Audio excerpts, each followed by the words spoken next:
Hello everyone, नमस्कार। आप लोगों के विशेष डिमांड पर कि सर ट्रांसलेशन का बैच लाया जाए ताकि बिगिनर्स के लिए ये चीज़ें काफ़ी माइलस्टोन साबित हो, ठीक है। तो हमने ये ट्रांसलेशन सीरीज़ स्टार्ट किया है जो आपको स्पोकन इंग्लिश के साथ साथ रिटन इंग्लिश और कॉम्पिटिशन में भी काफ़ी हेल्प करेगा, ठीक है। ताकि आप सेंटेंस के किसी भी तरह के स्ट्रक्चर्स को आप ईज़िली उसको बना सकें और जितनी भी चीज़ों को आप पढ़ते हैं इंग्लिश में उसको आसानी से दिमाग में समझ सके, ठीक है। तो चलिए आज के इस पहले सेशन में यानी फर्स्ट क्लास में हम लोग देयर और ईट के बारे में बात करते हैं, ठीक है। आप जानते हैं कि देयर का यूज़ हम लोग एज एन इंट्रोडक्टरी सब्जेक्ट के रूप में करते हैं और ईट का प्रयोग भी इंट्रोडक्टरी सब्जेक्ट के रूप में करते हैं। तो आज के इस सेशन में हम लोग कम्प्लीटली बात करेंगे देयर और ईट का कहाँ कहाँ यूज़ करते हैं और किस तरीके से उसका सेंटेंस स्ट्रक्चर होता है, इन सारी चीज़ों के बारे में बात करेंगे, ठीक है। चूँकि ये सीरीज़ बिगिनर्स के लिए है तो ये वीडियो अधिक से अधिक दोस्तों के पास, चाहे वो जूनियर हो, सीनियर हो, है ना, कोई भी हो जिनको ये लगता है कि इंग्लिश मेरा काफ़ी वीक है, उनके पास अधिक से अधिक शेयर करिएगा ताकि हर किसी को ये लाभ मिल सके। तो चलिए शुरू करते हैं आज के इस दमदार एपिसोड और सेशन को, ठीक है। देखिए, सबसे पहले जो सेंटेंस यहाँ पे लिखा हुआ है ना, हम उस पर जाने से पहले आपको कुछ बातें बताना चाहेंगे कि देयर का यूज़ कहाँ कहाँ करते हैं। आप जानते हैं कि देयर का use as an introductory subject करते हैं, तो उस देयर के बाद हम लोग सबसे पहले क्या करते हैं, वर्ब का यूज़ करते हैं। उसके बाद आता है सब्जेक्ट, और वर्ब प्लस सब्जेक्ट के इस फॉर्म को हम इन्वर्जन बोलते हैं। क्या इसको बोलते हैं? इन्वर्जन। जैसे हम ऐसा बोले, मान लिया जाए कि एक राजा था, हम क्या बोलेंगे? एक राजा था। तो इसका इंग्लिश क्या होगा? इसका इंग्लिश होगा देयर वॉज अ किंग। क्या होगा? There was a king. आपके दिमाग में आ रहा होगा सर यहाँ तो कहीं वहाँ का मेंशन नहीं किया हुआ है ना। तो देयर का मतलब वहाँ भी होता है, देयर का मतलब हिंदी क्या होता है? वहाँ भी होता है। लेकिन ये जब देयर का मतलब वहाँ होगा तो ये एडवर्ब ऑफ प्लेस की बात करेगा, लेकिन यहाँ पे हम लोग बात करने जा रहे हैं एज एन इंट्रोडक्टरी सब्जेक्ट। कैसा बात करने जा रहे हैं? Introductory subject. ये जो यहाँ वहाँ बात करते हैं हम लोग, ये एडवर्ब ऑफ प्लेस है। क्या है ये? एडवर्ब ऑफ प्लेस, ठीक है। लेकिन इस एपिसोड में हम लोग चूँकि ट्रांसलेशन पढ़ रहे हैं तो हम लोग देयर के बारे में बात करेंगे। तो देयर यहाँ जो है एज एन इंट्रोडक्टरी सब्जेक्ट है, ठीक है। तो ध्यान रखिएगा कि देयर के बाद आने वाला वर्ब भी डिपेंड करता है उसके बाद वाले सब्जेक्ट पर। यानी अगर सब्जेक्ट सिंगुलर है तो यहाँ वर्ब सिंगुलर होगा। तो जिस हिसाब से आगे हमारा सब्जेक्ट रहता है ना, उसी अकॉर्डिंगली क्या होता है, वर्ब का यूज़ करते हैं। तो उसको हम लोग इन्वर्जन बोलते हैं। क्या उसको बोलते हैं? इन्वर्जन। इन्वर्जन का मतलब ही होता है putting the verb before the subject, ठीक है, ध्यान रखिएगा। चलिए, तो छोटी सी बात थी जो आपको क्लियर हो गया होगा, ठीक है। आइए हम लोग कुछ सेंटेंस को देखते हैं और भी क्या क्या इसके स्ट्रक्चर होते हैं, हम लोग उसको देखते हुए चलते हैं, ठीक है। इसमें कोई शक नहीं है। देखिए, इसमें कोई शक नहीं है। आपको यहाँ कोई सब्जेक्ट का स्पष्ट नहीं किया गया है। तो देयर का यूज हम सेंटेंस में तभी करते हैं जब हमारे पास कोई भी सब्जेक्ट क्लियर ना दिया हो कि आखिर उसमें सब्जेक्ट है क्या दिया हुआ, ठीक है।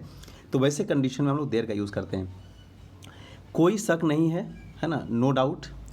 इसमें अबाउट इट, ठीक है। तो कोई शक नहीं है तो नो डाउट, और इसमें तो अबाउट इट। बट यहाँ देयर का क्यों? क्या सेंटेंस अगर हम केवल ऐसा बोलते, मान लिया जाए सेंटेंस को हम ऐसा बोलते नो डाउट अबाउट इट, तो क्या सेंटेंस सही होता? नहीं होता। इसीलिए इंट्रोडक्शन यानी उस पूरे सेंटेंस को इंट्रोड्यूस करने के लिए हम लोग देयर का यूज़ करते हैं, ठीक है। और चूंकि no doubt as a singular use किया गया है इसलिए यहाँ पे इज़ होगा, और प्रेजेंट में तो इज़ होगा, ठीक है।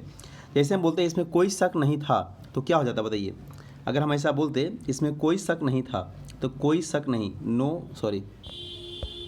इसमें हम ऐसा बोलेंगे, मान लिए कोई शक नहीं, तो यहाँ क्या बोलेंगे इंग्लिश में? यहाँ बोलेंगे आप नो डाउट, ठीक है, about it. No doubt about it. अब इसमें कोई शक नहीं था तो कर दीजिए ना, यहाँ पे पास्ट में है तो there was no doubt about it, ठीक है। चलिए, तो ये बात आपको समझ में आ रहा होगा, है ना। वहाँ कुछ गलत था, ध्यान दीजिएगा, कुछ गलत था, समथिंग रॉन्ग, वहाँ कुछ गलत था, देयर वाज समथिंग रॉन्ग। हो गया बात, ठीक है। अब देखिए, केवल वहाँ अगर हम लोग नहीं भी यूज़ करेंगे कुछ गलत था तो उसका भी इंग्लिश बनता देयर वाज समथिंग रॉन्ग। अब यहाँ लगा दिया वहाँ पे, है ना, कि वहाँ कुछ गलत था, तो आप चाहें तो देखिए यहाँ पे एज एन एडवर्ब यूज़ कर सकते हैं इस देयर को। तो दो बार देयर, ये देयर तो इंट्रोडक्टरी सब्जेक्ट के रूप में हो गया, और लास्ट में जो हमने देयर यूज़ किया वहाँ कुछ गलत था, तो ये क्या हो गया? ये हो गया एडवर्ब ऑफ प्लेस दिखाने के लिए, ठीक है। जैसे बोलेंगे, मान के लिए वहाँ एक सुंदर कन्या खड़ी है, कन्या है, कन्या मतलब स्त्री, लड़की, ठीक है। क्या बोलेंगे बताइए? देयर इज़ अ ब्यूटी, क्या? There is a beautiful girl, ठीक है। अब there is a beautiful girl का मतलब क्या हो गया, एक सुंदर कन्या है, एक सुंदर लड़की है। अब वहाँ का अंग्रेजी क्या बोलेंगे, फिर देयर कहेंगे, ठीक है। तो ये जो देयर आया ना शुरू में, ये था इंट्रोडक्टरी सब्जेक्ट के रूप में, यानी सब्जेक्ट को इंट्रोड्यूस करने के लिए था, ठीक है। तो ध्यान रखिएगा। चलिए आगे बढ़ते हैं हम लोग।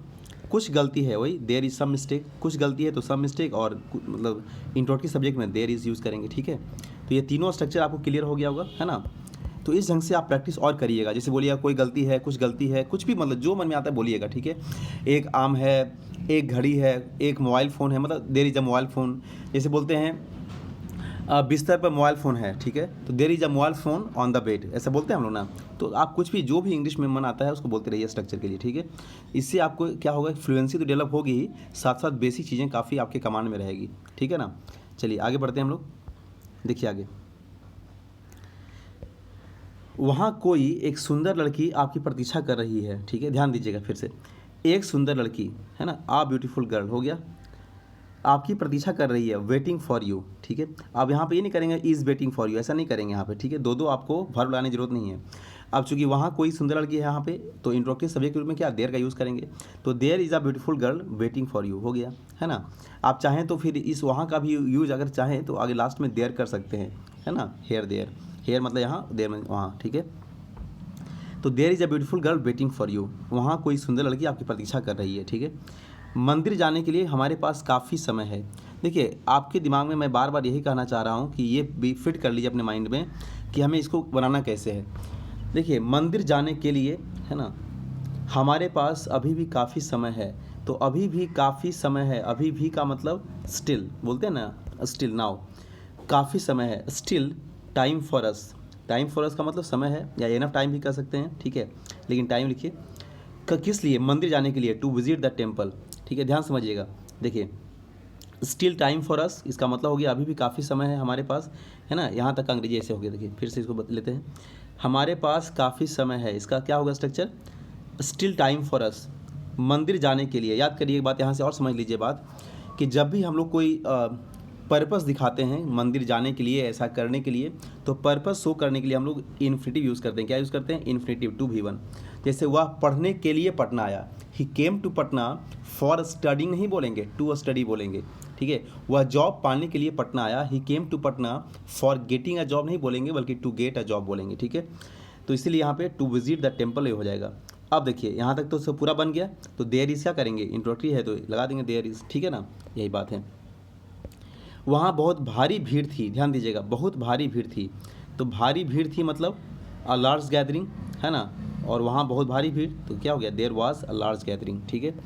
तो अभी तक ये 5-6 स्ट्रक्चर को देख करके हमने ये देखा कि देयर का use as a introductory subject में कैसे यूज़ करते हैं, ठीक है। चलिए आगे बढ़ते हैं और भी। फिर देखिए, फिर देयर का ही यूज़ है। हॉस्टल में 4 लड़कियाँ थी, तो 4 लड़कियाँ थी, 4 गर्ल्स, कहाँ, हॉस्टल में, इन द हॉस्टल, और देयर वर, ठीक है। देखिए यहाँ वर क्यों आया, चूँकि आगे 4 गर्ल्स थे इसीलिए हो जाएगा। पटना में कई सुंदर इमारतें हैं, तो क्या बनाएंगे पहले कि सेवरल ब्यूटीफुल बिल्डिंग्स इन पटना, और कहाँ, तो पटना में देयर आर, चूँकि एज ए इंट्रोडक्टरी सब्जेक्ट हम लोग हमेशा देयर का यूज़ करेंगे। और मैं बार बार कह रहा हूँ कि देयर के बाद आने वाला जो वर्ब होगा वो डिपेंड करेगा उसके बाद वाले नाउन पर। यहाँ पे प्लुरल था तो यहाँ आर हो गया, यहाँ पे प्लुरल था तो यहाँ पे वर हो गया, पास्ट में था तो, ठीक है। रात में तूफान आया था, देखिए तूफान, अ थंडर स्टॉर्म, कहाँ, इन द नाइट, रात में, तो हो गया। और चूँकि as a introductory subject use करना है तो क्या हो जाएगा, देयर वाज हो जाएगा, ठीक है। तो इन सारे स्ट्रक्चर से आपके दिमाग में इतना बात जरूर फिट हो गया होगा कैसे हमको इसका यूज़ करना है, यानी बनाना कैसे है, ठीक है। आगे बढ़ते हैं। चलिए देखिए ध्यान से फिर आप, ऐसा लगता है यहाँ कुछ गलत है ना, ऐसा लगता है यहाँ कुछ गंभीर बात है, ऐसा लगता है यहाँ कुछ अजीब है। ये 3 स्ट्रक्चर देखिएगा। और आगे हम थोड़ा बढ़ते हैं, इसको पढ़ाने से पहले आप उन तीनों में आगे कंपेयर करिएगा, ठीक है। चलिए यहाँ भी आपको कुछ कॉमन दिख रहा होगा, क्या कॉमन है, ऐसा लगता है, ऐसा लगता है, ऐसा लगता है ना, या लगा जो भी है। तो ऐसा लगता है कि तुम्हें इस काम में रुचि नहीं है, ऐसा लगता है कि कार वहाँ नहीं पहुँचेगी, ऐसा लगा कि रात कभी समाप्त नहीं होगी। यहाँ भी तीनों बात कॉमन था, वहाँ भी तीनों बात कॉमन था, लेकिन दोनों के स्ट्रक्चर में, ठीक है, कुछ अंतर है। क्या अंतर है, आइए समझने की कोशिश करते हैं डिटेल में।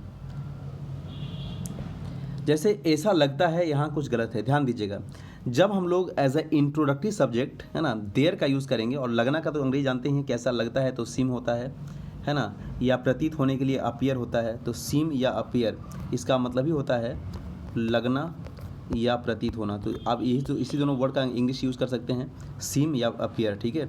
अगर प्रेजेंट में रहेगा तो सिम या सिम्स, अपीयर या अपीयर्स, पास्ट में रहेगा तो सिम्ड या अपीयर्ड, फ्यूचर में रहेगा तो विल सिम या विल अपीयर, ऐसा यूज़ करेंगे, ठीक है ना। चलिए, तो देखिए, तो ऐसा लगता है सिम्स, है ना। तो हम ये बताना चाह रहे हैं आपको कि जब सेंटेंस में आप यहाँ देयर का यूज़ करिएगा एज ए इंट्रोडक्टिव सब्जेक्ट, तो उसके बाद हमेशा इन्फिनिटिव आता है। क्या आता है? इन्फिनिटिव आता है। क्या आता है? इन्फिनिटिव, इन्फिनिटिव आता है, ध्यान रखिएगा। तो देयर सीम्स टू बी, ऐसा लगता है, यहाँ कुछ गलत है, something wrong here, something wrong here, ठीक है। फिर वही बात है, there seems to be something serious here, there seems to be something strange here, ठीक है ना। तो जब भी आपको क्या करना है कि जब सेंटेंस में आपको दो ऐसे क्लाउज दिए रहे हैं कि उन दोनों सेंटेंस को कनेक्ट करने के लिए आप देयर का यूज़ कर रहे हैं एज ए इंट्रोडक्टिव सब्जेक्ट, तो क्या करिए वहाँ पे देयर सिम्स अपीयर्स जो लिखना लिखिए, आगे इन्फिनिटिव यूज़ करिए, टू बी फॉर्म, ठीक है। और उसके बाद जो अगला क्लाउज में जो दिया रहे उसको बना दीजिए। तो देयर ऐसा लगता है, यहाँ कुछ गलत है, there seems to be something wrong here, there seems to be something serious here, there seems to be something strange here, ठीक है ना। अब आगे हम समझते हैं फिर ईट का कैसे यूज़ करेंगे ऐसा लगता है वाली कंडीशन में। जैसे ऐसा लगता है कि, यहाँ देखिए की आ गया, की आ गया, की आ गया, है ना। मतलब की आने का क्या मतलब हुआ? मतलब ये हुआ कि इन दोनों को वहाँ कॉमा से जोड़ रहा था और यहाँ पे की शब्द से जोड़ रहा है। और की का जो अंग्रेजी मीनिंग होता है वो क्या होता है? दैट होता है। क्या होता है? ये दैट होता है, ठीक है, ध्यान रखिएगा। ऐसा लगता है कि तुम्हें इस काम में रुचि नहीं है, कार वहाँ नहीं पहुँचेगी, रात कभी समाप्त नहीं होगी। ये जो सेंटेंस दिया हुआ आगे, ठीक है ना, ऐसा लगता है कि इसके बाद वाला जो पोर्शन में सेंटेंस दिया हुआ है, ये कहीं ना कहीं क्या है, अपने आप में एक कंप्लीट सेंटेंस है, ठीक है। समझिए ध्यान से बात, जहाँ पे कोई ना कोई सब्जेक्ट काम करने की मतलब काम कर रहा है। तो ऐसा लगता है, इट सिम्स दैट तुम्हें इस काम में रुचि नहीं है, you are not interested in this job, ठीक है। फिर ऐसा लगता है कि इट सिम्स दैट, वहाँ तो यहाँ तक तो दैट होगा ही, वहाँ पे हो रहा था देयर सिम्स टू बी, ऐसा हो रहा था। यहाँ क्या हो रहा है? It seems that the car did not reach there, नहीं पहुँचेगी, उसे नहीं पहुंची, यहाँ पे पास्ट में करिएगा तो पहुंची, ठीक है ना। और नहीं पहुंचेगी तो यहाँ फिर चेंज करना होगा, थोड़ा सा विल नॉट करना होगा और विल नॉट रीच करना होगा, ठीक है, सुधार लीजिएगा। अगर फ्यूचर में करें तो विल नॉट रीच, और या फिर पास्ट में करेंगे तो फिर क्या हो जाएगा? नहीं पहुंची। यहाँ नहीं पहुंचेगी अगर लिखिए तो थोड़ा सुधार लीजिए, यहाँ पे विल नॉट कर लीजिएगा, विल नॉट रीच देयर, ठीक है।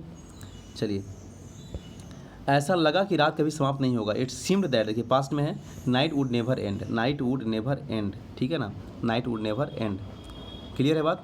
चलिए, अब इन दोनों में हम लोग क्या निष्कर्ष निकालते हैं? तो निष्कर्ष यही हो गया इसमें कि जब हम सेंटेंस को देयर से स्टार्ट करते हैं तो देयर के बाद सीम या सिम्स जो भी लिखते हैं हम लोग, ठीक है, उसके साथ क्या आता है? टू बी फॉर्म आता है। यहाँ तक तो कॉमन था, आगे जो लिखना है लिखिए। जबकि ईट की जब हम बात करेंगे तो ईट के साथ सिम्स आता है और दैट, इतना कॉमन रहेगा इसमें, आगे जो भी हम क्लाउज लिखेंगे। तो देयर के साथ there seems to be infinitive और इट सिम्स दैट, ये होता है, ठीक है। इन दोनों में यही एक कॉमन है और ये दोनों में एक डिफरेंस है, ठीक है, देख लीजिएगा दोनों को। चलिए आगे बढ़ते हैं हम। चलिए, अब ये देखिए ईट का यूज़ पढ़िए क्या क्या है। जैसे बहुत गर्मी है, इट इज़ वेरी हॉट, ठीक है, 7 बजे हैं, इट इज़ 7 बोलते हैं ऐसा ना। जैसे आज रविवार है तो टुडे इज संडे ही बोल सकते हैं, या इट इज़ संडे टुडे बोल सकते हैं, ठीक है। तो ऐसा, यह राम था, इट वॉज राम, जिसने हमारी सहायता की, हु हेल्प्ड अस, ठीक है ना। तो आप ईट का भी use as a introductive subject के रूप में कर सकते हैं, ठीक है। जैसे ये काफ़ी फेमस आप डायलॉग सुने होंगे कि ये मेरी कार है, ये मैं हूँ, है ना, यहाँ पौरी हो रही है। तो देखिए ये मैं हूँ, इट इज़ आई, कभी भी आप लोग इट इज़ मी नहीं यूज़ करेंगे। इट इज़ के बाद हमेशा नॉमिनेटिव केस यानी सब्जेक्टिव केस आता है। क्या आता है? सब्जेक्टिव केस आता है। तो इसीलिए यहाँ पे आई यूज़ करेंगे, मी का यूज़ नहीं करेंगे, ठीक है ना। तो इट इज़ आई, ये मेरी कार है, this is my car, and Pauri का मतलब पार्टी हो रही है, तो पार्टी इज़ गोइंग ऑन, कहाँ? तो यहाँ, हेयर, ठीक है। तो याद रखिएगा। देखिए कितना इंटरेस्टिंग, कितना मज़ेदार सेंटेंस को हमने आपके सामने लाया है, ताकि चीज़ों को पढ़ने में आपको कभी भी ऐसा ना हो कि इंटरेस्ट लगता है कि लूज़ होते जा रहा है, ठीक है ना, खोते जा रहे हैं, ऐसा नहीं होना चाहिए। चलिए ठीक है, आगे बढ़ते हैं अगले सवाल की ओर। देखिए अगला जो आपका स्टेटमेंट है क्या क्या है, ध्यान दीजिएगा। वह जीते या हारे इससे कोई फ़र्क नहीं पड़ता है, ठीक है। जब भी यहाँ पे लिखा रहेगा कोई फ़र्क नहीं पड़ता है, इसका कोई महत्व नहीं है, तो उसका इंग्लिश होता है इट डजंट मैटर। क्या होता है उसका इंग्लिश? इट डजंट मैटर, ठीक है। जब भी आपके लगे कि सरल है, आसान है, मुश्किल है, तो वहाँ पे क्या करेंगे? वहाँ पे इट्स ईजी का यूज़ करेंगे। अगर कठिन है तो इट्स डिफ़िकल्ट का यूज़ करेंगे, ठीक है। चलिए, तो वह जीते या हारे इससे कोई फ़र्क नहीं पड़ता, इट डजंट मैटर, इससे कोई फ़र्क नहीं पड़ता, इसका अंग्रेजी हो गया वह जीते या हारे, वेदर शी विन और लूज़, शी विन और लूज़, है ना। इसको लॉस पढ़ते हैं, एक्चुअली हम लूज पढ़ दे रहे हैं बार बार, लॉस, ठीक है। वह जीते या हारे, तो वेदर के साथ और आता है, जानते हैं, it doesn't matter whether C win और लॉस, ठीक है। एक सुंदर लड़की के लिए स्मार्ट पति ढूंढना सरल है, कितना अच्छा लाइन ये है, देखिए, एक सुंदर लड़की के लिए स्मार्ट पति ढूंढना सरल है। It's easy for a beautiful girl, it's easy for a beautiful girl, किस लिए, to find a handsome husband, to find a handsome husband, ठीक है। तुम्हारे साथ यहाँ बैठना बहुत अच्छा है या अच्छा लगता है। इट्स सो नाइस, देखिए जब भी स्टेटमेंट में आपको इट्स सो नाइस या इट्स नाइस दिया रहे तो उसके साथ आप चाहें तो जिरंड भी यूज़ कर सकते हैं या इन्फिनिटी दोनों लगा सकते हैं, ठीक है। तो इट्स सो नाइस सिटिंग या टू सिट, ठीक है, हेयर विद यू, ठीक है, हेयर विद यू, ठीक है ना। तो इन तीनों सेंटेंस में आपने क्या देखा, इस तीनों सेंटेंस में जब इट डजंट मैटर रहेगा तो वहाँ पे वेदर का यूज़ करेंगे क्योंकि कोई फ़र्क नहीं पड़ता क्या हो रहा नहीं हो रहा है, ठीक है। तो वेदर है तो आगे और आएगा। चलिए, जब आपको यहाँ पे सरल दिया रहेगा, सरल है, कठिन है, आसान है, तो इट्स ईजी रहेगा, किसके लिए, तो फॉर के बाद आगे कोई नाउन रहेगा यानी ऑब्जेक्ट रहेगा, उसके साथ आगे इन्फिनिटी रहेगा, यह स्ट्रक्चर रहेगा, ठीक है। इट्स सो नाइस के बाद आगे आप चाहें तो इन्फिनिटिव या जिरंड दोनों में से जो करना है यूज़ आप कर सकते हैं, ठीक है। तो ये सब स्ट्रक्चर आप लोग ध्यान से सुनिए, रखिएगा। चलिए आगे देखते हैं हम लोग फिर। देखिए अभी हम बोल रहे थे आपको ना कि इट्स ईजी रहेगा, तो जैसे यहाँ पर ईजी नहीं देखिए हार्ड दिया है, उसके लिए इस कमरे में, छोटे से कमरे में रहना बहुत कठिन था। इट वॉज हार्ड, किसके लिए, उसके लिए, फॉर हर, किस लिए, तो to live in this small house, है ना, to live in this small house. यह निश्चित है, इट इज़ सर्टेन, जब सर्टेन रहेगा, डेफिनेटली रहेगा तो हाँ दैट आएगा ही, यू विल पास, ठीक है। वह तुमसे शादी करेगी, इसमें संदेह है, it is doubtful whether C will marry you, ठीक है। देखिए तो वहाँ पे जैसे आपने देखा कि डाउटफुल है तो यहाँ भी वेदर आ रहा है, ठीक है ना। और इस स्टेटमेंट में आपने देखा था कि डजंट मैटर जब रहेगा, ठीक है, कोई फ़र्क नहीं पड़ता, तो यहाँ भी क्या आ रहा था, वेदर आ रहा था, ठीक है। तो कोई फ़र्क नहीं पड़ता या संदेह है, इस ढंग से जब चीज़ें रहेगी आपके पास तो वहाँ पे आप वेदर का यूज़ करके बना सकते हैं, ठीक है। चलिए आगे बढ़ते हैं। तो ये ऑलमोस्ट था, देयर और ईट का यूज़ था, ठीक है। हम कुछ और वर्ड्स को देखते हैं आगे, जहाँ पे अक्सर आप बोलचाल की भाषा में खूब यूज़ कर सकते हैं कि इसके बाद, इसलिए, इस कारण, आसपास, उसका, उसके द्वारा, उसके, है ना, इस ढंग से चीज़ें। तो इसको थोड़ा सा एक बार देख लेते हैं हम लोग। देयर फोर का मतलब होता है इसलिए, इस कारण से, यानी कॉन्सिक्वेंटली। देयर अबाउट्स का मतलब आसपास होता है, नियर दैट प्लेस, नंबर या डिग्री भी कर सकते हैं यहाँ पे, डिग्री। आसपास का मतलब ये नहीं समझिए कि हमारे आसपास है, ये किसी संख्या के आसपास भी हो सकता है, किसी अमाउंट के आसपास, अवस्था के आसपास, कहीं भी हो सकता है, ठीक है। देयर ऑफ का मतलब उसका होता है, ऑफ दैट। देयर वाई का मतलब उसके द्वारा या उस कारण से होता है, by that means. Thereafter का मतलब होता है आफ्टर दैट, है ना, आफ्टर दैट। या देयर अपॉन का मतलब क्या होता है, आफ्टर दैट होता है, ठीक है। चलिए इसको कुछ एग्जाम्पल समझने की कोशिश करते हैं जो महत्वपूर्ण चीज़ें हैं। चलिए ध्यान से थोड़ा देखिएगा। जैसे देयर फोर का मतलब इसलिए दिया या इस कारण से दिया है, ठीक है, यानी फॉर दैट रीज़न या consequently. We were unable to get, हो सकता है कि आपको थोड़ा सा छोटा दिखाई पड़ा हो, हम इसको जूम कर लेते हैं, ठीक है, ताकि अच्छे से चीज़ें क्लियर हो जाए। चलिए ठीक है। अब ध्यान दीजिएगा क्या लिखा हुआ है इसमें। जैसे देयर फोर का मतलब इसलिए, इस कारण से, फॉर दैट रीज़न, ठीक है। तो we were unable to get funding, हम फंडिंग को ले पाने में असमर्थ थे। And therefore had abandon, क्या है, abandon the job, the project, ठीक है ना, इसलिए हमें जॉब छोड़ना पड़ा था। हैड के बाद टू दिया हुआ कहीं, देखिए हैड टू, है ना, छोड़ना पड़ा था, ठीक है। देयर अबाउट्स वही हो गया। एक और समझते हैं हम लोग देयर आफ्टर, देयर अपॉन के बारे में। देखिए देयर आफ्टर का मतलब होता है उसके बाद, है ना, आफ्टर दैट या अकॉर्डिंगली। अकॉर्डिंगली का मतलब होता है उसके तुरंत बाद, या इमीडिएटली आफ्टर बाद, इसका मतलब उसके तुरंत बाद, ठीक है, कॉन्सिक्वेंटली कर सकते हैं। जैसे ही gave his farewell speech and left the room shortly thereafter, उसने अपना विदाई समारोह का जो भाषण था उसने दिया और तुरंत वो रूम से बाहर निकल गया, ठीक है, उसके बाद। फिर देखिए the committee reviewed the documents, committee ने उस सारे डॉक्यूमेंट्स को रिव्यू किया, निरीक्षण किया, जांच पड़ताल किया। And thereupon decided to accept the proposal, उसके बाद निर्णय लिया कि हमें प्रपोजल एक्सेप्ट करना चाहिए, नहीं करना चाहिए।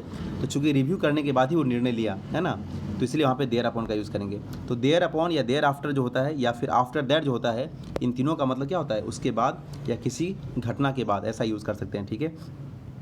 तो ये सब आपको बोलचाल की भाषा में काफ़ी यूज़ होगा अक्सर करने के लिए, ठीक है ना। तो ये था आज का इस देयर और ईट का कंप्लीट एपिसोड था, ठीक है। कैसा लगा ये कंप्लीट सेशन मुझे बताइएगा। और जितने भी बिगनर्स हैं, विशेष तौर पे छोटे छोटे बच्चे जो हैं, जिनका इंग्लिश लगता है कि वाकई कमज़ोर है, या फिर कोई भी किसी भी उम्र के लोग हों, उससे बिल्कुल फ़र्क नहीं पड़ता, ठीक है ना, किसी भी क्लास में पढ़ते हों, इससे फ़र्क नहीं पड़ता है। सबों के साथ ये वीडियो शेयर करिए क्योंकि ये सबके लिए है। और इंग्लिश तो आप जानते ही हैं, है ना, क्या स्थिति है इंग्लिश का, तो ज़रूर से ज़रूर इसको पूरा शेयर करिएगा इसको, ठीक है ना। चलिए मिलते हैं इसका फिर स्पोकन इंग्लिश के दूसरे एपिसोड में, यानी ट्रांसलेशन का दूसरे एपिसोड या दूसरे क्लास में, ठीक है। चलिए बहुत बहुत धन्यवाद आप लोगों का हमारे साथ बने रहने के लिए। Thank you so much.